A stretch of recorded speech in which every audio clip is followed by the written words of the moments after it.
Welcome gamers to this week's vlog, which happens to be vlog number 20 already. I really don't know where the time is going, it's just flying by.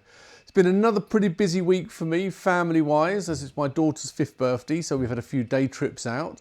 So not as much gaming time as I would normally get, but I managed to get 4 games played, 2 platinums, and I joined a new trophy challenge on TrueTrophies. More about that a little bit later. Also, I will be answering a couple of questions from my Discord community as usual, and let's get straight on with it with a quick overview of the games I've played this week and what trophies I've been earning. My first platinum this week was for Metropolis Lux Obscura. This is a noir-themed adventure puzzle game with a comic book art style that is very reminiscent of Frank Miller's graphic novel Sin City, that was later adapted into an absolutely brilliant movie of the same name, directed by Robert Rodriguez, with Quentin Tarantino also guest directing one of the movie's scenes. In the game, you play as a protagonist John Lockhart, who, following his release from prison, sets out to prove that he's not quite the criminal he was made out to be after being framed for the murder of his friend. The story contains quite a lot of nudity and also contains some pretty graphical sex scenes, and so carries the genre and theme tag of erotic, and thus that ticks off the element in my Ultimate Trophy Hunters challenge. The story is broken up as you encounter various other characters with a battle system where you need to match 3 different symbols in a very Candy Crush type of gameplay. The game is pretty short and requires 4 playthroughs to unlock the 4 different endings that are achievable via different dialogue choices that you make as you progress through the story. I really enjoyed the story and art style of the game, but the combat system, while not really difficult, does rely a certain amount on RNG, and thus starts to become a little bit boring and repetitive after a while, with each story arc requiring you to win around a dozen or so of these battles each. Thankfully, the game is pretty short overall, and so it does not really get that much of a chance to outstay its welcome. This is a typical example of a game that I would most likely not have looked at or even considered playing if it had not been for the fact that I needed to complete a game in my Ultimate Challenge with the erotic theme, which is one of the ones that has very few options available to it, and it's one of the reasons I like doing these sorts of trophy challenges, as it opens you up to playing and discovering some pretty cool games that you may not have come across normally. My second platinum this week was for Guzzlers Extreme. This was a game that's been sitting on my backlog now for around 2 years, and I decided to go back and clean it up for my Ultimate Challenge. It is a combat racing game that has 2 distinctly different game modes. The first mode is your standard racing career, whereby you take part in a series of races that span across a few different race types on multiple different tracks. The more races you win, the more cash you earn, which you can then spend on new and more powerful cars, as well as upgrades to your cars. However, you can also arm your car with various weapons to take out other competitors and defences to protect against them. Some of the battle races you can actually decide to go all out for the win by being first to the finish line, or instead just try to take out all the other competitors so that you're the only car remaining, thus winning the race that way. There are also race types that are purely set as more of a deathmatch or last man standing type mode. The races are generally great fun and can either be played solo or in co-op with friends, with empty places being filled with AI cars that have some hilarious names given to them. The second game mode is in the form of either a zombie survival or zombie defense mode, where you have to complete 10 waves of increasingly more difficult types of zombies. This mode can also be played with friends or solo, and is initially great fun reaching wave 10 to complete the game, and would continue to provide some fun for a bit longer if playing in co-op. However, from the perspective of the trophy list, the zombie modes are where the game really starts to outstay its welcome. The trophies associated with the race all seem to be pretty standard and don't take very long to complete, mainly focus around winning the different leagues, but for the trophies associated with the zombie modes, they have extremely high kill count requirements, and the game has absolutely no way of tracking how many of each kill that you actually have had, and all you can do is keep replaying and killing zombies over and over while spending many hours grinding them all out, and that really does start to become a bit tiresome and boring. Thankfully, grinding out all the zombie kills does not really require much concentration, and so I just put on my favourite podcasts on YouTube and watched and listened to those while I was grinding out the zombie kills. Overall, I do recommend this as a pretty fun game to play, and especially with friends. However, I would not really recommend going for the Platinum Trophy, unless, like me, you're a pretty hardcore trophy hunter, which is the only reason I kept persevering to get the Platinum. But it also ticks off the fighting genre as well as the letter G in the Platinum name alphabet for my ultimate challenge. Well, that's the 2 Platinums I earned this week, so I think it's about time to explain about the thumbnail and title to this vlog, which is of course me entering a new challenge. This is alongside the personal challenge I'm doing for the Ultimate Trophy Hunters Challenge. This new challenge is being hosted by TrueTrophies website. This is a trophy hunting website. If you're not aware, you should definitely check it out if you are a trophy hunter. It has some fantastic sort of features and stats, so I'll leave a link in the description.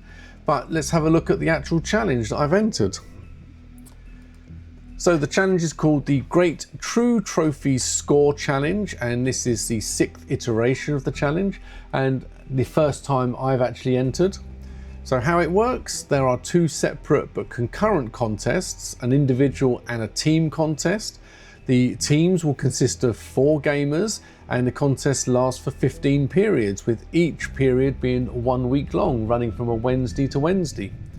The scoring is this year a contest leaderboard will be based on the TrueTrophies difference, and the TrueTrophies difference is calculated between the TrueTrophy score, which is the score that TrueTrophies website allocates to every trophy. Now this trophy score can move up and down because it's based on the rarity. So as a trophy becomes more and more uncommon or more and more rare, then essentially the value can go up and down. And also depending on the difficulty and the length of the game can affect the scoring.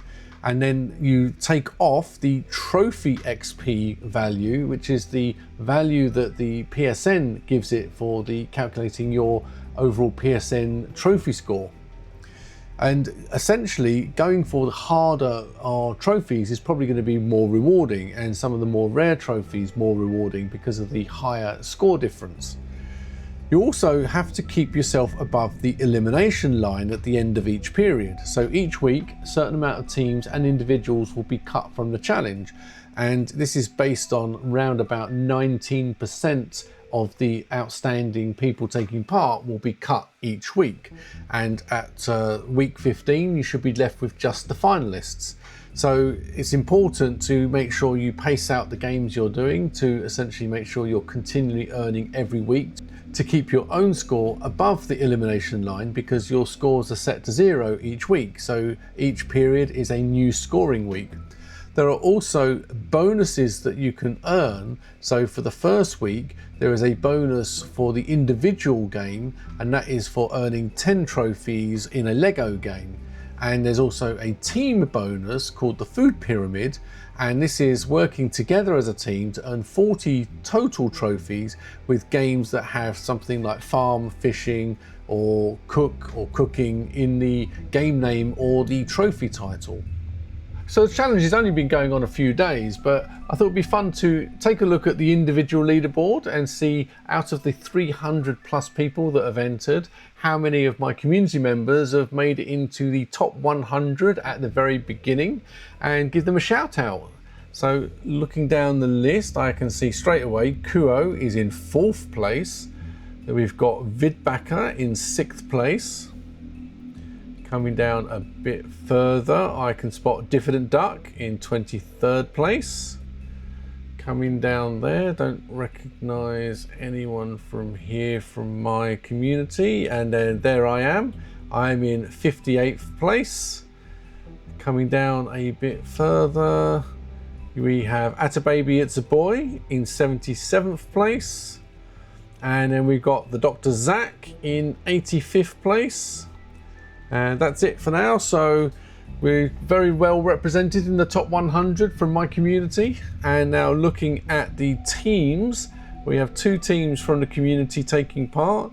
So Dazza Crew is the team that I'm in, and we're in 12th spot. But looking up just above us there in 8th spot is Crewbacker. That's the other team in my community. So a little bit of friendly rivalry going on there. And I'm pretty sure that over the coming weeks, our main priority is to not get eliminated, but by the end of the challenge, the priority for each team is going to be to try and finish above the other team. Let me know in the comments, are you taking part in this challenge? If you are, please do let me know what's your team name and individual name. It'd be good to keep a track of all the different people that are viewers to my channel and subscribers, and see where they finish in the challenge as well. So please keep me posted in the coming weeks as I do updates, and let me know how you're faring and how you're getting on. So a very quick recap of the trophies I've earned this week. We left off in last week's vlog where I'd just been playing Guzzlers Extreme, and I then moved on to Metropolis, Lux Obscura. So over a couple of days I played that to get the platinum.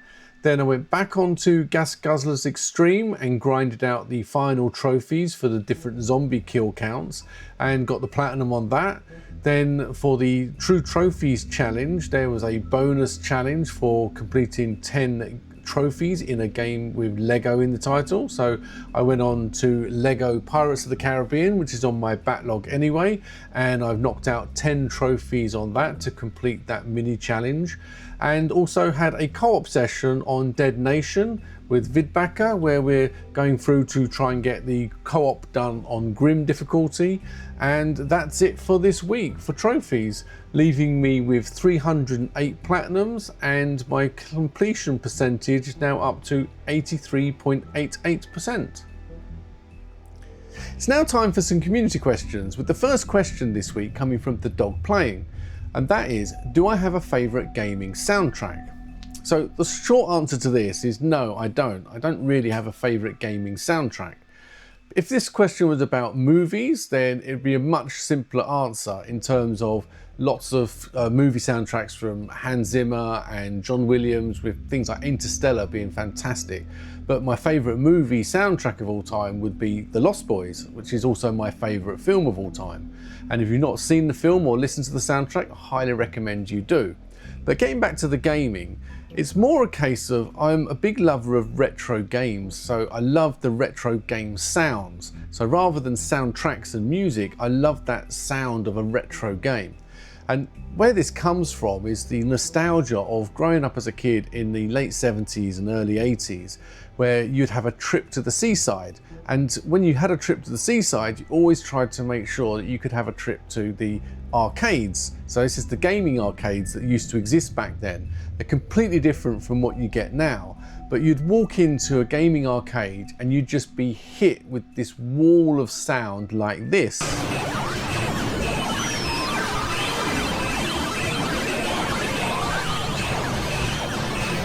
It's just a complete cacophony of every sound of every game all coming at you at once, and you were just hit with this wall of sound. But you'd pick out individual sounds that you would recognize from your favorite games, and you would go out and seek out your favorite game, whether for me that would be Bubble Bobble or Space Invaders or Gauntlet or Outrun, for example. You'd hear these games and you'd go and seek out that particular arcade cabinet, and then you just start feeding your 10p pieces that had been saving up from your pocket money for months on end, so that you had enough money to spend in the arcade when you visited. And of course those machines would just eat through your money very quickly, but you still had such a fun time. But the sounds that would come out obviously would just be all sort of mixed into one. But as soon as you got to your favorite game and you zoned in on it, everything else would just become a sort of like white noise behind you, and you would highly focus on the game you're playing, and you'd just hear the sounds of that particular game. And it was absolutely so immersive. You just had such a fun time. And then when you finished and you moved on to another game, all the sounds would hit you again. You'd seek out your next game, and then you'd sort of zone out all the other sounds and just focus on your favorite game and just hear the sounds for that. It's such a fantastic experience. I'm so glad that, you know, I grew up in that era to experience it. And I actually went to an arcade earlier this week. We had a day trip to the seaside with my daughter for her birthday, and we visited an aquarium, we went to the beach, we just did all the things you normally do when you go to the seaside, but we went into an arcade and it's just not the same anymore. I did play one game that they had, which was a Space Invader sort of game, but it wasn't quite the same as it used to be, and all you're doing is just trying to get a few points to get some tickets.